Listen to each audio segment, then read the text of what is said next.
Beautiful. I'm on that program. Miriam says nutrition is a interesting topic. Let food be thy medicine and medicine be thy food. Absolutely. And you know what? I didn't rate getting a lime bush. I didn't rate it. I didn't consider it. I was like, I'm just going to get a lemon bush. It looks good. Everyone knows about lemons. But right now, from what you shared with me, it seems like next to my olive tree bush, I'm going to have to add a lime bush to that as well, because you've literally given us the tools and made us understand the value of these things that we don't really consider much.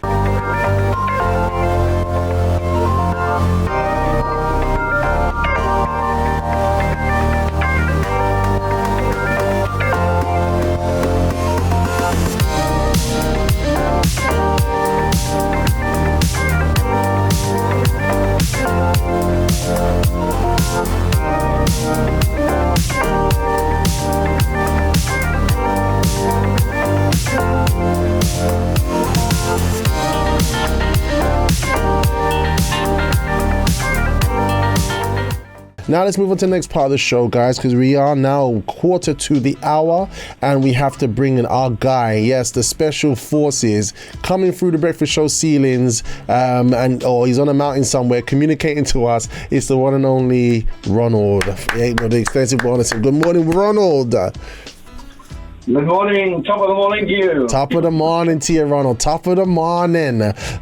Ronald, look, you know, the things I hear from our listeners, and they're like, oh my gosh, you know, Ronald, he's just so deep. You know, he goes into these things and it's like, wow. And then we have people like, oh no, you know what? I got to get this information because I know that this is really, really useful. And they're like, how does he do it? How does he cram all that information into his head? But it's been a long time of study, isn't it? Well, yeah.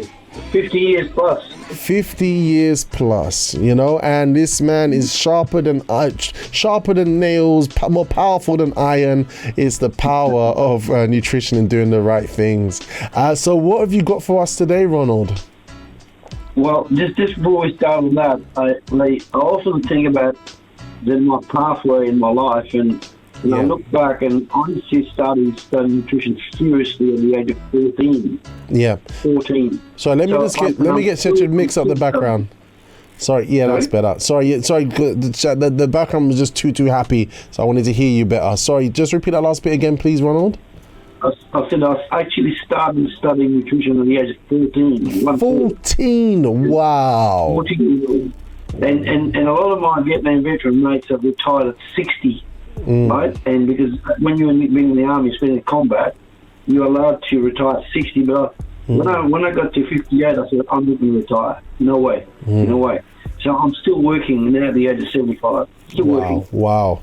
And I'll keep on working until I get, you know. Well, that's the way it works. That's right. You know? And I think something else you shared with us, that, you know, the moment someone like retires and they don't do anything, it's like and I think this is a thing that most people are familiar with. They die like 2 years later, right? Absolutely. I've seen so many cases when I was at Banging for where people retired at 65, they'd be dead by 68. Wow. Finished. That's it. End of story. You know? So, and I think once you keep going, even if you work 3 days a week or 4 days a week, but even if you actually stop work, but you build hobbies, you know, you build toys for children, or you build hard work, right? But do something with your hands and your brain, because that's what keeps you on. Absolutely. Absolutely. So I know a guy's 98 years old, and he makes little trains for kids. Nice, beautiful. Beautiful. He spends about 3 days making little trains. Beautiful. On his new journey to fantastic, you know? Absolutely. Anyway, yes. Let's talk about a very one of my favourites, and it's called lime. Lime. Okay. And, now, of course, you've got most people know about lemons, but a lot of people don't know how to use lime. Lime is a cousin of the lemon. Of course, the lemon is yellow, right? And the lime is green. Now, there's essentially two types of lime. There's a smooth skin lime, smooth skin, and then there's one with a rough skin, right? And they're both medicinal. They're both medicinal. Now, my favourite is what they call the kaffir lime, Kaffir. We should have that on a little example of that, yeah? it's in Yeah. liberty. So, but both limes are good. And like I said, smooth skin, or the kaffir lime. Now, what's very important right from the word go, if you're going to use lime, it'll be quite hard. It'll be quite hard. Lime or lemon, it'll be quite hard. So what you do, you use your palm of your hand, and you put your lemon on your wooden cutting board. You put lemon, and then your lemon on your, and you crush it with your hands. Okay. You roll it. Okay, and what that does, it breaks the actual inside. Where the oil and the lime juice is, it breaks it, and it allows it to soften the fruit inside. Yeah? Okay. Okay, that's really important. Otherwise, if you try and squeeze it, you're not going to get a lot out of it unless you crush it with your hands. Okay. Right? It's easy to do. You just rush it with your hands like that, very important. And then after about 3 or 4 minutes of this rubbing, you'll find that the whole thing will be soft. Okay. Now, you should never do that until you're ready to cook with it. Right? Okay. Otherwise you create antioxidant. You create oxidation. Okay. So now, once you get that with a sharp knife, very sharp knife, and you cut it down the middle, and then you'll find the juice will be ready to go. Then you can squeeze it. Okay. You get the idea? Gotcha. Right now, right at the end of it, I'm going to give you a phenomenal recipe, which is my version of Thailand Tom Yum soup. Ooh. Right?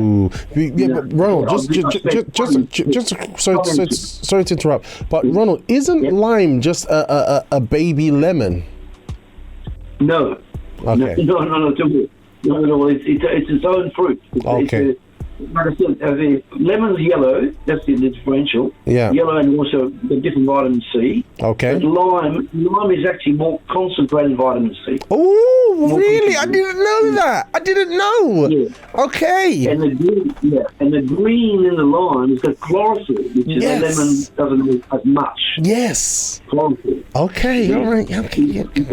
Anything. What I'm saying is that anything in leaves, like olive leaves, kaffir lime leaves, lemon leaves, anything that's green contains chlorophyll. Chlorophyll, right? We love chlorophyll. And that's the natural component of a plant. Yes. And that's what helps to create what I call photosensitivity.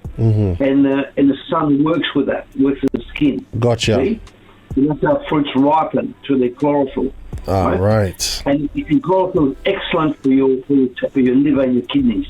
Excellent. Right? Okay. So I'm going to quickly give you the benefits of lime. Now, just by the by, where it actually came from, this kaffir lime, it came to initially native to various parts of Asia, and that included Indonesia, Thailand, and the Philippines. Okay. All right, that's where it came from. Right? Now, for a lot of people who understand homeopathic medicine, they say that kaffir lime is highly respected in herbal medicine. Okay. Now, guess what else is good for the lime? We've got a kaffir lime, a bush. It's like a bush, right?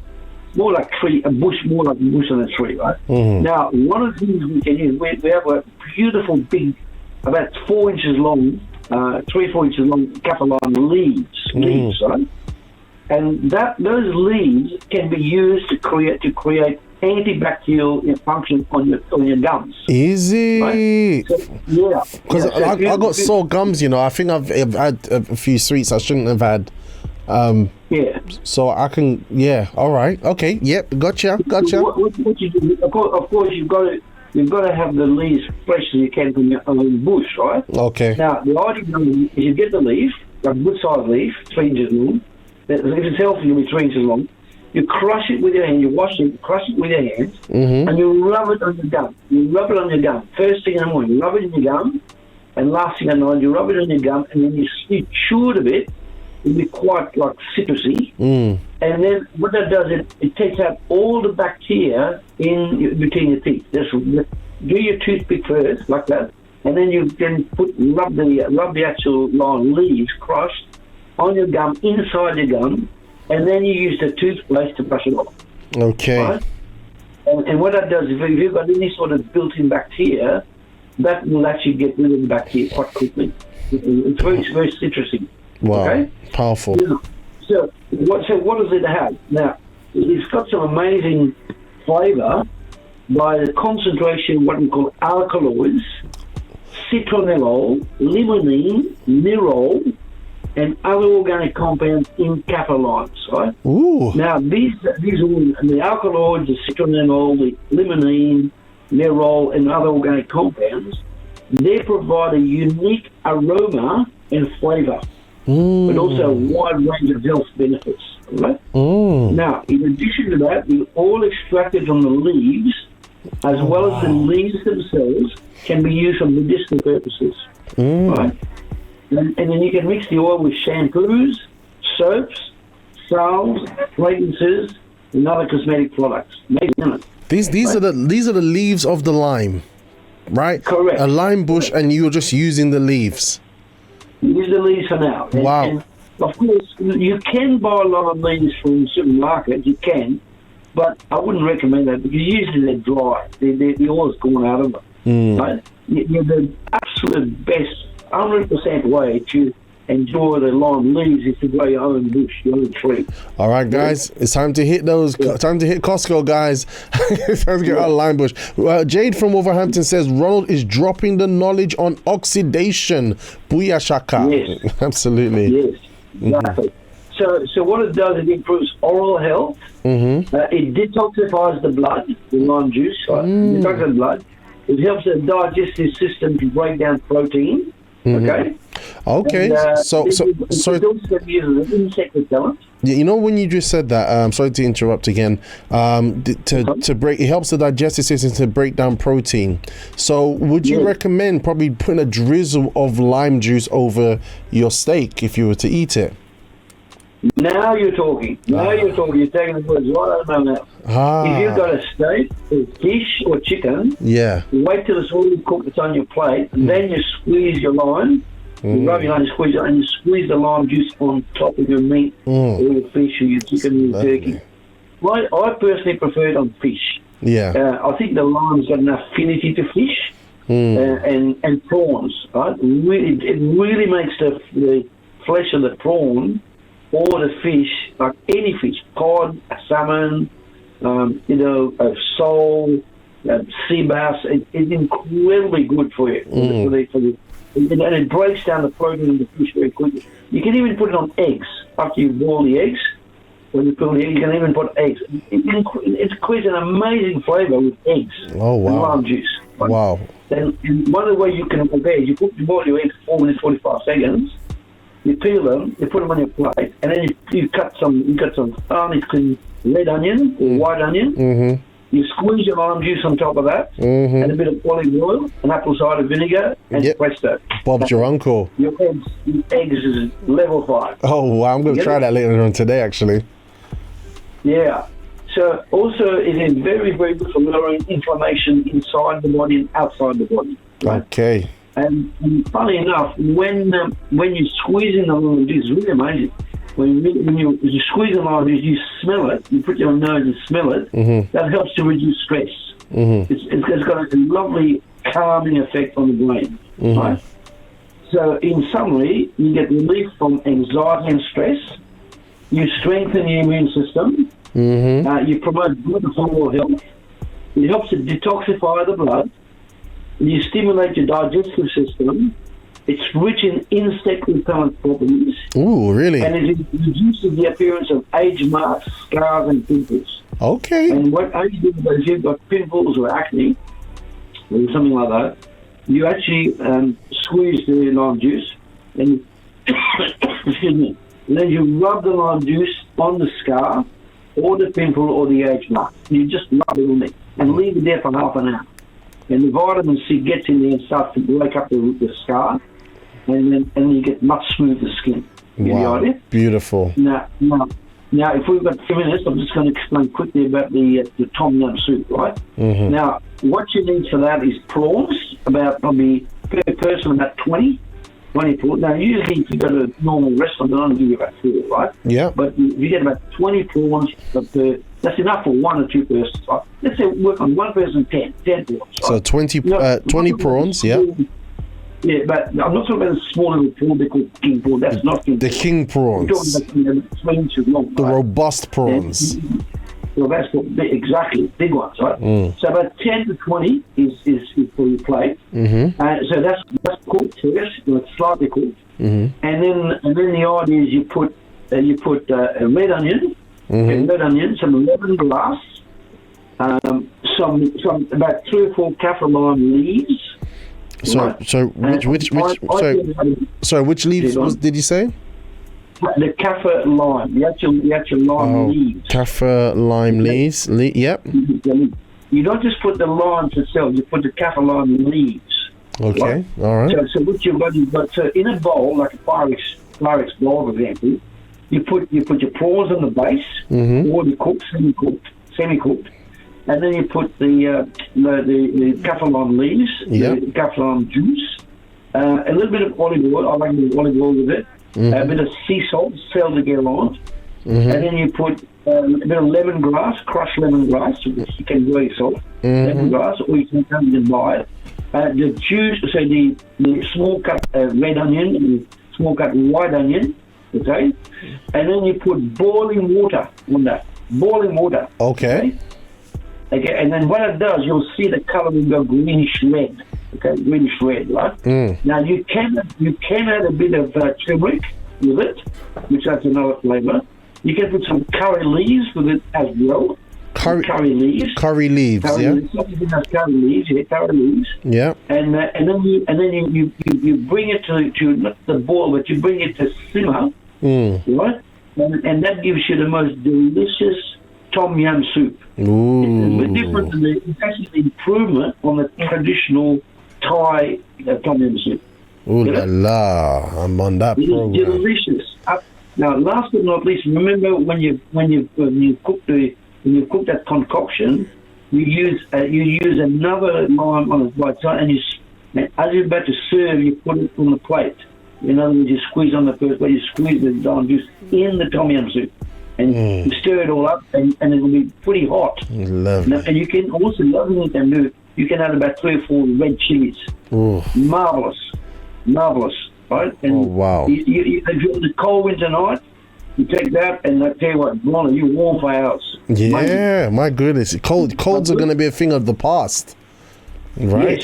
Yes. And you know, in fact, you're just taking the words out of my mouth. If you eat tom yum soup on a regular basis, you'll go with the winter without a cold or without flu. You will, because the amount of vitamin C you're taking in on a regular basis.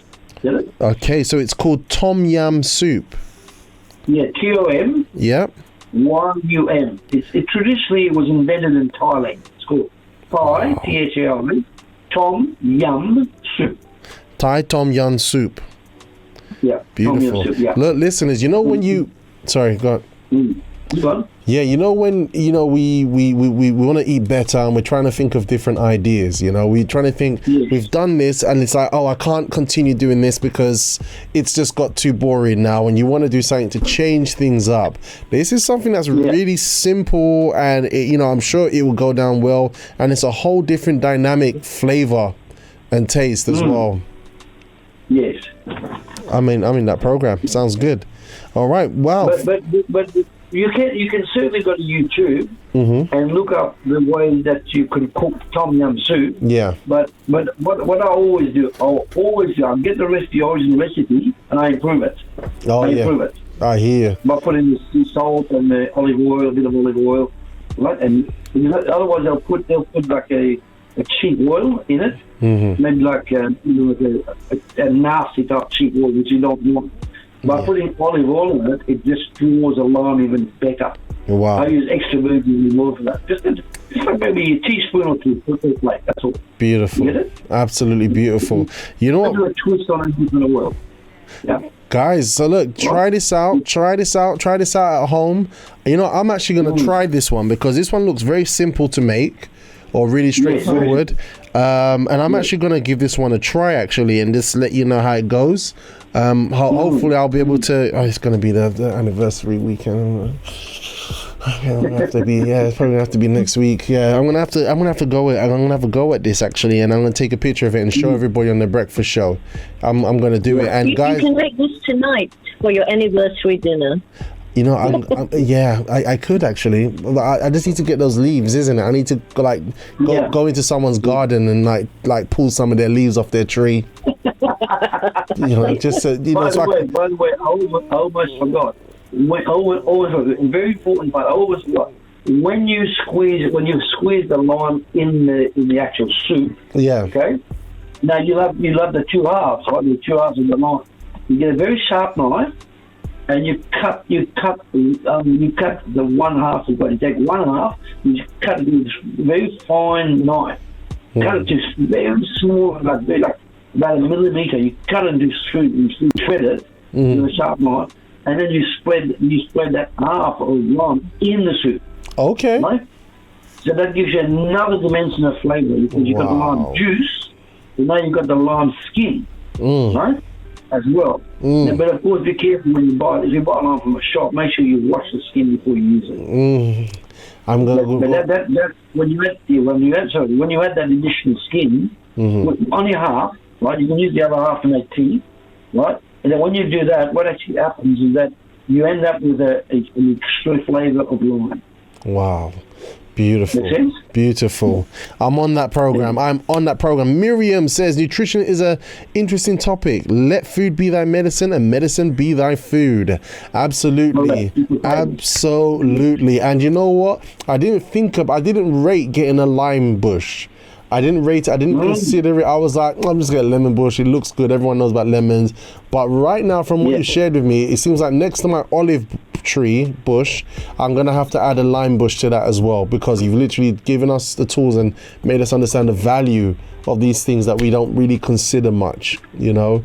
And right now, you need about 3 square feet of soil to get it growing well. Yep. But if you're going to put it in a pot, they will grow very well in a pot. If you're going to put, you need about probably a pot that's about 2 feet wide. Okay. 2 feet wide. Okay. And because the root system is quite strong, and you go right down to the bottom of the pot, maybe 2 or 3 feet. Yep. But also, if you put it in the pot, you must give it minerals on it every 6 weeks. Every 6 weeks. Okay. Because otherwise, it will not grow well. Give it water every 6 weeks, did you say? No. And once you planted your lime, you've got to put minerals. You've got to put minerals around the actual root system. Okay. So in other words, when the trunk of the lime is, you get about a handful of minerals. Yeah. Okay. We use a company called Remin, R-E-M-I-N, very good company. Yeah. And we've got rock dust, right? So you just a small handful of that, and you spread it around the trunk of the tree. Remin and rock dust. That's right, rock dust. Okay. And then that helps you to give you fresh lime. It will keep your limes healthy right throughout winter, and you'll always have green leaves if you do that. But you must feed it every 6 weeks. Excellent. Thank you so much for that, Ronald. That has been absolutely powerful, and more power to the lime. That's it, guys. Let's do this thing. And we look forward to hearing more from you both, because we've actually been very well fed. What a lovely breakfast we've had. Jade says, happy anniversary, Robert and Nicola. And Lisa Zapata says, sounds delicious. Julie Phil says, I'm going to get my lime bush. We're on a mission, Ronald. Thank you so much, soldier. And those of you who want to hear more from Ronald Petrina, Petrina just put it there on the Planet Wellness page that they're going to be having this afternoon. And we're going to learn more about limes and all this other good stuff. Guys, this has been your breakfast show. We are done for now. We're going to have a reconnect coming on from 10 o'clock, I believe. So stay on the Liberty Radio platform. But we're excited, we're energized, and today is going to be an absolutely fantastic and a wonderful day. All right, guys. So please check the link for Planet Wellness and make sure you check up the replays if you missed anything from before. I'm done. I'm finished. Thank you, Dr. Shad. Thank you, dear listeners. This is a great good day. We've got a lot to do, and it's Wednesday. Let's go to Faith School in our help centers and have a powerful one. Until tomorrow, I'll see you then. Ciao.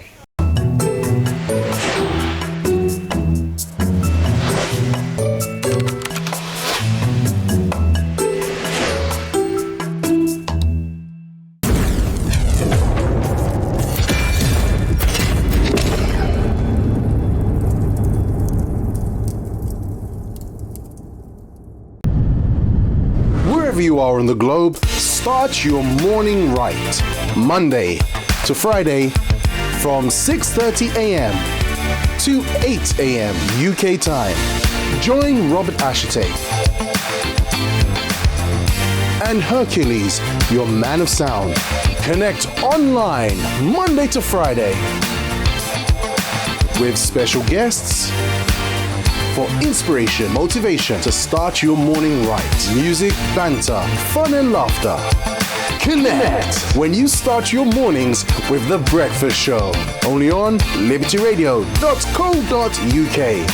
That's right, The Breakfast Show is back. libertyradio.co.uk from 6:30 a.m.